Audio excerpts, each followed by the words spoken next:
നമ്മളിപ്പോൾ നിൽക്കുന്നത് കൊൽക്കത്തയിലെ മദേഴ്സ് വാക്സ് മ്യൂസിയത്തിൻ്റെ മുൻപിലാണ്. എനിക്ക് മുൻപിലായിട്ട് ഈ കാണുന്ന ബിൽഡിങ്ങിലാണ് മ്യൂസിയം സ്ഥിതി ചെയ്യുന്നത്. ഇതിൻ്റെ മുകളിലായിട്ട് ഒരു ബോർഡ് വെച്ചിരിക്കുന്നത് കാണാം, മദേഴ്സ് വാക്സ് മ്യൂസിയം എന്ന്. നമ്മൾ മ്യൂസിയത്തിൻ്റെ ഉള്ളിലായിട്ട് പോകുന്നതിന് മുമ്പ് ഇതിൻ്റെ ചുറ്റുമുള്ള കാഴ്ചകളൊന്ന് കാണാം. ഇതിൻ്റെ മുന്നിൽ ആദ്യം നമുക്ക് കാണാൻ കഴിയുന്നത് ഇതിൻ്റെ ഈ ഭാഗത്തായിട്ട് ഒരു ട്രാം ഇവിടെ നിർത്തിയിട്ടിരിക്കുന്നു. കൊൽക്കത്തയിലൂടെ ഓടിക്കൊണ്ടിരുന്ന ഒരു ട്രാമാണ്, വളരെ പഴയ ഒരു ട്രാമാണ്. ഇതിൻ്റെ മുന്നിൽ 261 എന്ന് എഴുതി വെച്ചിരിക്കുന്നത് കാണാം. അതുപോലെ തന്നെ എസ്പ്ലനേഡ് ന്യൂ ടൗൺ എന്ന് പറഞ്ഞൊരു ബോർഡും കാണാം. കൽക്കട്ട ട്രാംവേസ് എന്ന് എഴുതി വെച്ചിരിക്കുന്നത് കാണാം.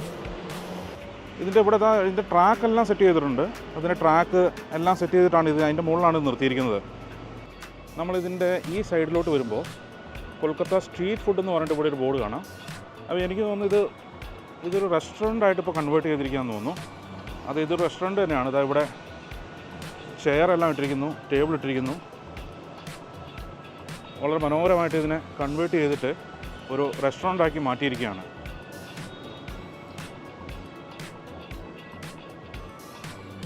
കണ്ടില്ലേ, എത്രയോ വർഷം കൊൽക്കത്തയിലൂടെ ഓടിക്കൊണ്ടിരുന്നൊരു ഡ്രാമ ആയിരിക്കും അത്. ഇതിനിപ്പോൾ ഒരു റെസ്റ്റോറൻ്റായിട്ട് മാറ്റിയിരിക്കുന്നു. വളരെ നല്ലൊരു കാര്യം തന്നെയായിട്ടാണ് തോന്നുന്നത്.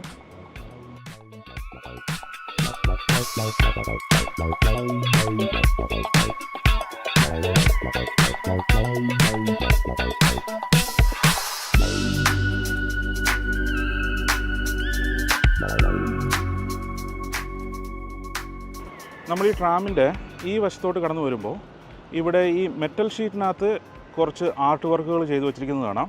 അതായത് ഇത് വേറെ ഒന്നുമല്ല, കൊൽക്കത്തയുടെ ഒരു രൂപം ഇവിടെ വരച്ച് കാണിച്ചിരിക്കുകയാണ്. ഇതിനകത്ത് കൊൽക്കത്തയിൽ ഓടുന്ന ട്രാമിൻ്റെ ചിത്രമുണ്ട്, അതുപോലെ തന്നെ ഒരു ടാക്സിയുടെ ചിത്രമുണ്ട്, ഒരു ഡബിൾ ഡെക്കർ ബസ് കാണാം ഇവിടെ, അതുപോലെ തന്നെ വിക്ടോറിയ മെമ്മോറിയലിൻ്റെ ഒരു ചിത്രം ഇവിടെയുണ്ട്. മദേഴ്സ് വാക്സ് മ്യൂസിയത്തിൻ്റെ ഒരു ഷോർട്ട് ഫോം ഇവിടെ ക്രിയേറ്റ് ചെയ്ത് വെച്ചിരിക്കുന്നതാണ്. നമുക്കിതിൻ്റെ അകത്തോട്ട് കടന്നു പോകാം. ഇതിൻ്റെ പാർക്കിംഗ് എന്ന് പറയുന്നത് ഇതിൻ്റെ മുൻഭാഗത്തായിട്ടാണ്. ഇതിൻ്റെ മുൻഭാഗത്തോട്ട് നമ്മൾ നോക്കുമ്പോൾ ഈ ഭാഗത്തായിട്ട് ഇതിൻ്റെ മുകളിലൂടെ മെട്രോ ലൈൻ കടന്നു പോകുന്നുണ്ട്. ഈ മെട്രോ ലൈനിൻ്റെ ഈ താഴ്ഭാഗത്തായിട്ടെല്ലാം ധാരാളം പാർക്കിംഗ് സ്പേസ് ഉണ്ട്. ഇവിടെ എല്ലാം വണ്ടികൾ പാർക്ക് ചെയ്യാവുന്നതാണ്. വാക്സ് മ്യൂസിയത്തിൻ്റെ അകത്തോട്ട് പോയി നോക്കാം, അവിടുത്തെ കാഴ്ചകൾ എന്താണെന്ന് കാണാം.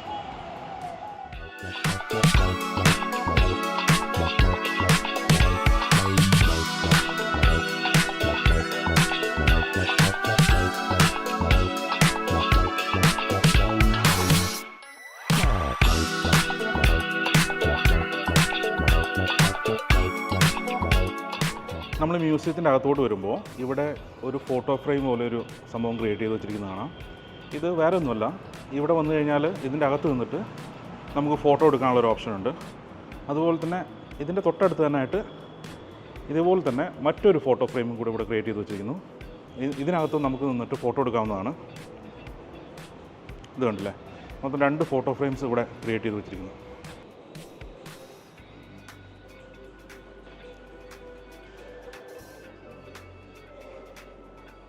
നമ്മൾ മ്യൂസിയത്തിൻ്റെ അകത്തോട്ട് പോകുമ്പോൾ ഇവിടെ ഗ്രൗണ്ട് ഫ്ലോറിലായിട്ട് ഇവിടെ ലിഫ്റ്റ് ഉണ്ട്. ഈ ലിഫ്റ്റിനകത്താണ് മ്യൂസിയത്തിൻ്റെ അകത്തോട്ട് പോകുന്നത്. 6ാമത്തെ നിലയിലാണ് മ്യൂസിയം സ്ഥിതി ചെയ്യുന്നത്.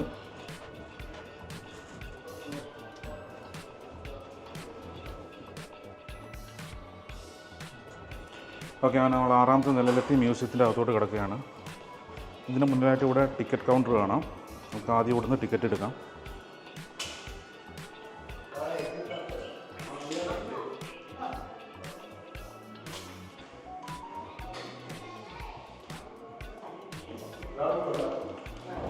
അപ്പം നമ്മൾ ടിക്കറ്റ് എടുത്തു, ഇനി മ്യൂസിയത്തിൻ്റെ അകത്തോട്ട് കടന്നു പോവാം. 250 രൂപയാണ് ഇവിടെ ടിക്കറ്റിനായിട്ട് മേടിച്ചിരിക്കുന്നത്. നമ്മൾ ഈ മ്യൂസിയത്തിൻ്റെ അകത്തോട്ട് കടന്നു വരുമ്പോൾ നമുക്ക് ആദ്യം തന്നെ കാണാൻ സാധിക്കുന്നത് നമ്മുടെ രാഷ്ട്രപിതാവ് മഹാത്മാഗാന്ധിജിയുടെ മെഴുകിൽ തീർത്ത ഒരു വാക്സ് പ്രതിമയാണ്. ഇത് നോക്കുമ്പോൾ വളരെ ഡീറ്റെയിൽ ആയിട്ടാണ് ഇത് ഓരോ കാര്യങ്ങളും ശ്രദ്ധിച്ചത് ക്രിയേറ്റ് ചെയ്തിരിക്കുന്നത്. അതെന്തായാലും സമ്മതിക്കാതെ പോയി. ആ തലയിലെ ഹെയർ എല്ലാം കണ്ടില്ലേ, അതെല്ലാം ഓരോ മൈന്യൂട്ടായിട്ടുള്ള കാര്യങ്ങളും വളരെ ശ്രദ്ധിച്ചിട്ടാണിത് ഉണ്ടാക്കിയിരിക്കുന്നത്. കാണുമ്പോൾ തന്നെ നമുക്ക് മനസ്സിലാവും. അതുപോലെ തന്നെ ഡ്രസ്സാണെങ്കിലും വടി ആണെങ്കിലും എല്ലാം വളരെ ഡീറ്റെയിൽഡ് ആയിട്ടാണ് ക്രിയേറ്റ് ചെയ്തിരിക്കുന്നത്. ഈ സൈഡിലോട്ട് വരുമ്പോൾ ഗാന്ധിജിയുടെ ഒരുപാട് ഫോട്ടോസ് ഇവിടെ ഈ ചുമരിൽ പ്രദർശിപ്പിച്ചിട്ടുണ്ട്. അദ്ദേഹം പല ആളുകളുടെ കൂടെ എടുത്ത ഫോട്ടോസ് ഉണ്ട്. പല സ്ഥലങ്ങൾ സന്ദർശിച്ചപ്പോൾ എടുത്ത ഫോട്ടോസ് എല്ലാം ഈ ചുമരിൽ വെച്ചിട്ടുണ്ട്. ധാരാളം ഫോട്ടോസ് കൂടെ വെച്ചിട്ടുണ്ട്. മുന്നോട്ട് നമ്മൾ പോയി നോക്കുമ്പോൾ ഈ ഭാഗത്ത് ബംഗാളിലുള്ള ധാരാളം ചരിത്രകാരന്മാരുടെ എല്ലാം മെഴുകു പ്രതിമകൾ ഇവിടെയും ക്രിയേറ്റ് ചെയ്ത് വെച്ചിരിക്കുന്നു. ഇവരെല്ലാം പല പ്രശസ്തരായ വ്യക്തികളുടെ മെഴുകു പ്രതിമകളാണ് ഇവിടെയും ക്രിയേറ്റ് ചെയ്ത് വെച്ചിരിക്കുന്നത്. നമുക്ക് ഇവരെക്കുറിച്ചൊന്നും കൃത്യമായിട്ടൊന്നും അറിയുകയില്ല. ഇവിടെ മാ ശാരദ എന്ന് പറഞ്ഞ ഒരു പേരെഴുതി പുറകിൽ വെച്ചിരിക്കുന്നു. അതുപോലെ തന്നെ നമ്മൾ മുന്നോട്ട് നടന്നു വരുമ്പോൾ ഈ ഭാഗത്ത് സിസ്റ്റർ നിവേദിത എന്ന് പറഞ്ഞിട്ട് ഒരു ആളുടെ പ്രതിമത ഇവിടെ കാണാം. അതുപോലെ തന്നെ അതിൻ്റെ തൊട്ടടുത്തായിട്ട് നമുക്കിവിടെ കാണാൻ കഴിയുന്നത് പാവങ്ങളുടെ അമ്മ മദർ തെരേസയുടെ ഒരു മെഴുകിൽ തീർത്ത പ്രതിമ ഇവിടെ വെച്ചിട്ടുണ്ട്. ആ ഡീറ്റെയിലിംഗ് എല്ലാം വളരെ കൃത്യമായിട്ടാണ് ചെയ്തിരിക്കുന്നത്. ആ വസ്ത്രധാരണം എല്ലാം അതുപോലെ തന്നെ ഒറിജിനാലിറ്റി ഫീൽ ചെയ്യുന്ന രീതിയിൽ തന്നെയാണ് ചെയ്തിരിക്കുന്നത്. നമുക്ക് ഈ മെഴുകു പ്രതിമകളുടെ എല്ലാം മുന്നിൽ നിൽക്കുമ്പോൾ അതെല്ലാം ജീവനുള്ളൊരു ഫീലിംഗാണ് നമുക്ക് തോന്നുന്നത്. ഈ ഭാഗത്തായിട്ട് സ്വാമി വിവേകാനന്ദൻ്റെ ഒരു വാക്സ് പ്രതിമയാണ് വെച്ചിരിക്കുന്നത്. ഒറ്റ നോട്ടത്തിൽ നമുക്ക് നോക്കുമ്പോൾ ആരുടെ പ്രതിമയാണെന്ന് നമുക്കിത് മനസ്സിലാവില്ല. പക്ഷേ എല്ലാത്തിൻ്റെയും മുൻപുറകിലായിട്ട് അവർ പേരെല്ലാം കറക്റ്റായിട്ട് എഴുതി വെച്ചിട്ടുണ്ട്. അങ്ങനെ നമുക്കൊരോന്ന് ഐഡൻറ്റിഫൈ ചെയ്യാം.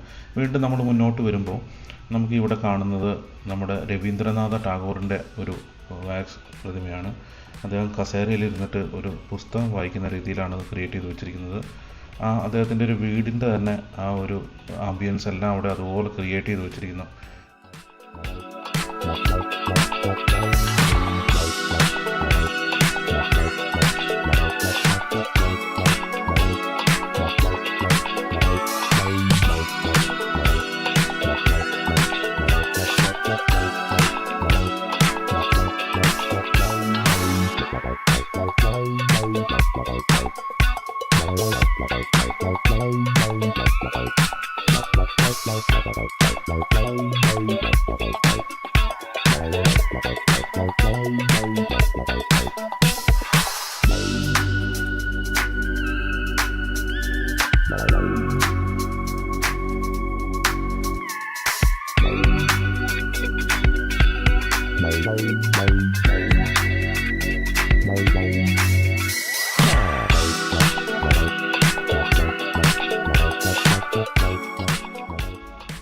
ഈ ഭാഗത്തോട്ട് വരുമ്പോൾ ഇവിടെ ഒരു ലബോറട്ടറി സെറ്റ് ചെയ്തിരിക്കുന്നു.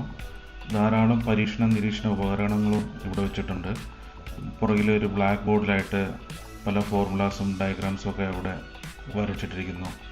അതുപോലെ തന്നെ അവിടുന്ന് മുന്നോട്ട് വരുമ്പോൾ നമുക്ക് ഈ കാണുന്നത് ആൽബർട്ട് ഐൻസ്റ്റീൻ ആണ്.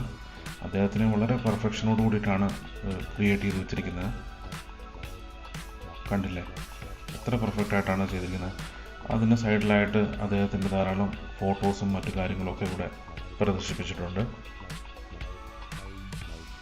അവിടെ നമ്മൾ വീണ്ടും മുന്നോട്ട് നടന്നു വരുമ്പോൾ സ്പോർട്സിൻ്റെ ഏരിയയിലോട്ട് കടന്നു വന്നിരിക്കുകയാണ്. ഈ ഭാഗത്ത് ക്രിക്കറ്റ് പ്ലെയേഴ്സാണ്. ക്രിക്കറ്റ് പ്ലെയേഴ്സിൽ നമുക്ക് ആദ്യം തന്നെ കാണാൻ കഴിയുന്നത് കപിൽ ദേവിനെയാണ്. കപിൽ ദേവിനെ വലിയ കുഴപ്പമില്ലാത്ത രീതിയിലാണ് ക്രിയേറ്റ് ചെയ്തിരിക്കുന്നത്. ടെസ്റ്റ് ജേഴ്സിയാണ് അദ്ദേഹത്തെ വിളിച്ചിരിക്കുന്നത്. പിന്നെ കപിൽ ദേവിൻ്റെ തൊട്ടടുത്ത് തന്നെ ആയിട്ട് നമുക്ക് കാണുന്ന സച്ചിനെയാണ്. സച്ചിനെ കണ്ടിട്ട് അത്രയ്ക്കൊരു പെർഫെക്ഷൻ തോന്നുന്നില്ല കേട്ടോ. അത്ര ഒരു പെർഫെക്ഷനോടുകൂടിയല്ല ക്രിയേറ്റ് ചെയ്തിരിക്കുന്നത്. ഫേസ് ഒന്നും അത്രയ്ക്ക് അങ്ങോട്ട് ശരിയായിട്ടില്ല. സച്ചിൻ്റെ തൊട്ടടുത്ത് തന്നെ നമുക്ക് സൗരവ് ഗാംഗുലിയെ കാണാം. സൗരവ് ഗാംഗുലി കുഴപ്പമില്ല, അത്യാവശ്യം നല്ല രീതിയിലാണ് ക്രിയേറ്റ് ചെയ്തിരിക്കുന്നത്. സൗരവ് ഗാംഗുലിയും ടെസ്റ്റ് ജേഴ്സിയിലാണ്. സൗരവ് ഗാംഗുലിയുടെ തൊട്ടടുത്ത് തന്നെ ആയിട്ട് നമുക്ക് വിരാട് കോഹ്ലിയെ കാണാം. കോഹ്ലി അത്യാവശ്യം നല്ല രീതിയിൽ തന്നെ ചെയ്തിട്ടുണ്ട്. അത്യാവശ്യം പെർഫെക്ഷനും കാര്യങ്ങളെല്ലാം ഉണ്ട്. ഇനി ഇവിടുന്ന് വീണ്ടും നമ്മൾ മുന്നോട്ട് നടന്നു വരുമ്പോൾ നമുക്ക് അടുത്തതായിട്ട് കാണാൻ സാധിക്കുന്നത് ഫുട്ബോൾ പ്ലെയേഴ്സിൻ്റെ ഒരു ഭാഗമാണ്. ഇവിടെ ആദ്യം തന്നെ നമുക്ക് കാണാൻ കഴിയുന്നത് മറഡോണയാണ്. മറഡോണ ഒരു ബോളുമായിട്ട് പോസ്റ്റിന് നേരെ പോകുന്ന ഒരു സീനാണ് ക്രിയേറ്റ് ചെയ്തിരിക്കുന്നത്.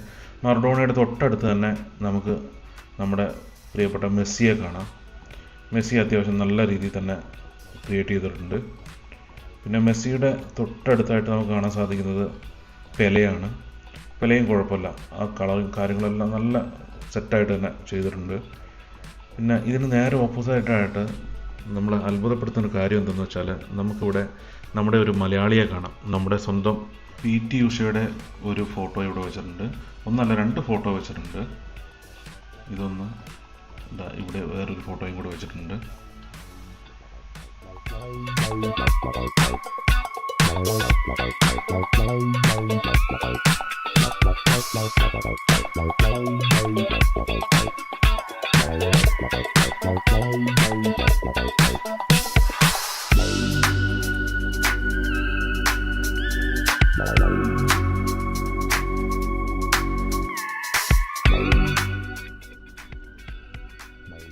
ഈ ഭാഗത്തേക്ക് നമ്മൾ നടന്നു വരുമ്പോൾ നമുക്കിവിടെ അമിതാഭ് ബച്ചനെ കാണാൻ സാധിക്കുന്നുണ്ട്. അമിതാഭ് ബച്ചൻ്റെ ഒരു മെഴുകു പ്രതിമയാണ്. നല്ല അടിപൊളിയായിട്ടാണ് ഇത് ക്രിയേറ്റ് ചെയ്തിരിക്കുന്നത്. ആ ഒരു ഒറിജിനാലിറ്റി എല്ലാം നമുക്ക് അതേപോലെ ഫീൽ ചെയ്യുന്നുണ്ട്. ഒറിജിനൽ ആൾ വന്ന് നിൽക്കുന്ന അതേ ഒരു ഫീലിംഗ്, പുള്ളിയുടെ അതേ ഹൈറ്റിൽ തന്നെയാണ് ഇത് ക്രിയേറ്റ് ചെയ്തിരിക്കുന്നത് തോന്നുന്നു. പിന്നെ അമിതാഭ് ബച്ചൻ്റെ തൊട്ടടുത്തായിട്ട് നമുക്ക് കാണാൻ സാധിക്കുന്നത് മിഥുൻ ചക്രവർത്തിയാണ്. പുള്ളിനെ ഒരു സ്റ്റേജിലാണ് നിർത്തിയിരിക്കുന്നത്. ഡിസ്കോ ഡാൻസർ എന്നെല്ലാം പുറകിൽ എഴുതി വെച്ചിരിക്കുന്നു. കുറച്ച് മ്യൂസിക്കൽ ഇൻസ്ട്രുമെൻറ്റ്സ് എല്ലാം സ്റ്റേജിൽ വെച്ചിട്ടുണ്ട്. പിന്നെ മിഥുൻ ചക്രവർത്തിയുടെ അടുത്ത് നിന്ന് നമ്മൾ വീണ്ടും മുന്നോട്ട് പോകുമ്പോൾ നമുക്ക് കാണാൻ സാധിക്കുന്നത് ഷാറൂഖ് ഖാനെയാണ്. ഷാറൂഖ് ഖാനെ അത്രയൊരു പെർഫെക്ഷൻ നമുക്ക് ഫീൽ ചെയ്യുന്നില്ല. ഷാറൂഖ് ഖാൻ്റെ കാലൊക്കെ ഒരു ശോഷിച്ച് നിൽക്കുന്നൊരു ഫീലിംഗ് ആണ്.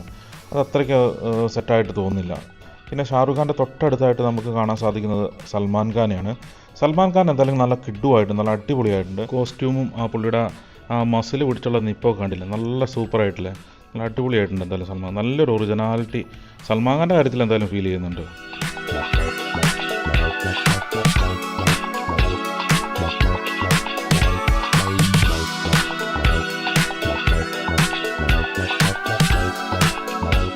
നമ്മളിപ്പോൾ 6ാമത്തെ നിലയിൽ നിന്നും 5ാമത്തെ നിലയിലോട്ട് ഇറങ്ങി വന്നിരിക്കുകയാണ്.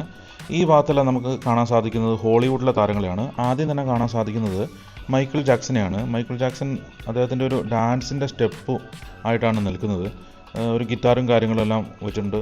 മൈക്കിൾ ജാക്സൺ നല്ല ഒറിജിനാലിറ്റി ഫീൽ തരുന്നുണ്ട്, നല്ല അടിപൊളിയായിട്ടുണ്ട്. എന്തായാലും മൈക്കിൾ ജാക്സൻ്റെ അടുത്ത് നിന്ന് നമ്മൾ മുന്നോട്ട് വരുമ്പോൾ നമുക്ക് കാണാൻ സാധിക്കുന്നത് ബ്രൂസ്ലിയാണ്. ബ്രൂസ്ലി അദ്ദേഹത്തിൻ്റെ ഒരു ഫൈറ്റിൻ്റെ ഒരു ആക്ഷൻ കാണിച്ചുകൊണ്ടാണ് നിൽക്കുന്നത്. അടുത്തതായിട്ട് നമുക്കിവിടെ കാണാൻ സാധിക്കുന്നത് ജോണി ഡെപ്പിനെയാണ്. പൈറേറ്റ്സ് ഓഫ് കരീബിയൻ എന്ന സിനിമയിലെ അതേ കോസ്റ്റ്യൂമും കാര്യങ്ങളും എല്ലാം ഇട്ടിട്ടാണ് പുള്ളി ഇവിടെ നിൽക്കുന്നത്. നല്ല പ്രൊഫഷനോട് തന്നെയാണ് പുള്ളീനെ ക്രിയേറ്റ് ചെയ്തിരിക്കുന്നത്. അതുപോലെ തന്നെ ആ ഷിപ്പിൻ്റെ സ്റ്റീറിങ്, അതുപോലെ തന്നെ 2-3 ബാരൽസും കാര്യങ്ങളും എല്ലാം ഇവിടെ സെറ്റ് ചെയ്തിട്ടുണ്ട്. ആ സിനിമയിലെ അതേ ഒരു സെറ്റ് തന്നെയാണ് ഇവിടെ ക്രിയേറ്റ് ചെയ്തിരിക്കുന്നത്. എനിക്ക് തോന്നുന്നത് നമ്മൾ ഇതുവരെ കണ്ടതിൽ വെച്ചിട്ട് ജോണി ഡെപ്പിൻ്റെ തന്നെയാണ് ഏറ്റവും കിടിലനായിട്ട് ചെയ്തിരിക്കുന്നത്. ഒന്നും പറയാനില്ല, എന്തായാലും അടിപൊളിയായിട്ടുണ്ട്.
വീണ്ടും നമ്മൾ മുന്നോട്ട് വരുമ്പോൾ ഇവിടെ 100s എന്ന് പറഞ്ഞിട്ടൊരു ബോർഡ് കാണാം.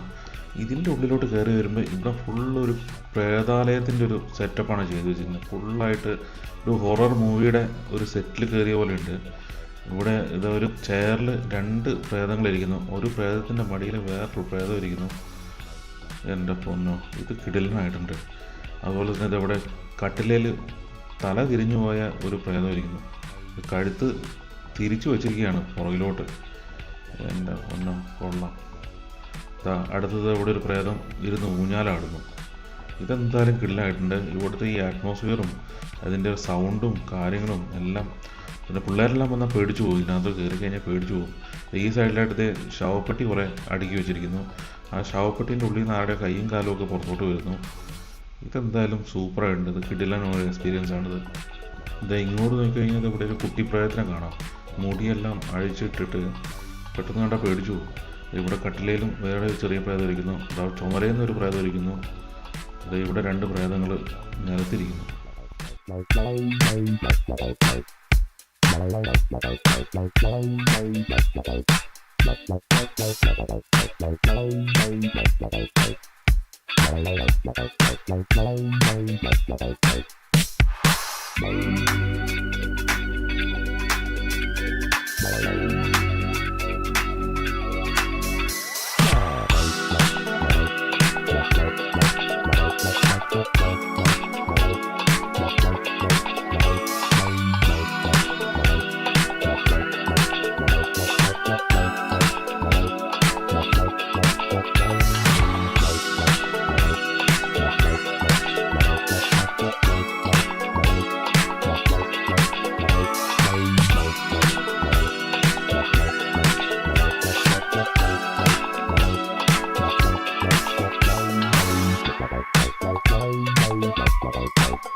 നമ്മളിപ്പോൾ വാക്സ് മ്യൂസിയത്തിൻ്റെ പുറത്തേക്ക് വന്നിരിക്കുകയാണ്. അപ്പോൾ ഇതിൻ്റെ പുറത്തോട്ടുള്ള വഴി എന്ന് പറയുന്നത് അവിടെ നിന്ന് വീണ്ടും നമ്മൾ സ്റ്റെയർ കയറിയിട്ട് പുറത്തിറങ്ങിയതിന് ശേഷം വീണ്ടും നമ്മൾ സ്റ്റെയർ കയറിയിട്ട് ഇതിൻ്റെ മുകളിലുള്ള 6ാമത്തെ നിലയിലോട്ട് വീണ്ടും പോവുകയാണ്. അപ്പോൾ നമ്മൾ വാക്സ് മ്യൂസിയത്തിൻ്റെ പുറത്തോട്ട് വന്നിരിക്കുകയാണ്. അപ്പോൾ ഇവിടെ വന്നു കഴിയുമ്പോൾ നമുക്കിവിടെ കാണാൻ കഴിയുന്നൊരു വ്യൂ പോയിൻ്റ് ഉണ്ട്. ഇവിടെ ഈ ടെറസിൻ്റെ മുകളിലായിട്ട് ഒരു വ്യൂ പോയിൻ്റ് ഉണ്ട്. ഇവിടെ നിന്നിട്ട് പുറത്തോട്ടുള്ള കാഴ്ചകളെല്ലാം കാണാം. അതുപോലെ ഇവിടെ എല്ലാം നല്ല സീസണൽ ഫ്ലവേഴ്സ് എല്ലാം വെച്ചിട്ട് നല്ല ഡെക്കറേറ്റ് ചെയ്തിട്ടുണ്ട്. ഇത്രയെല്ലാമാണ് വാക്സ് മ്യൂസിയത്തിൽ നിന്നുള്ള കാഴ്ചകൾ. ഈ വീഡിയോ ഇവിടെ വെച്ചിട്ട് നിർത്തുകയാണ്. എല്ലാവരും വീഡിയോ ഇഷ്ടപ്പെട്ടെങ്കിൽ ഷെയർ ചെയ്യുക, സബ്സ്ക്രൈബ് ചെയ്യുക. വീണ്ടും പുതിയൊരു വീഡിയോ ആയിട്ട് കാണാം.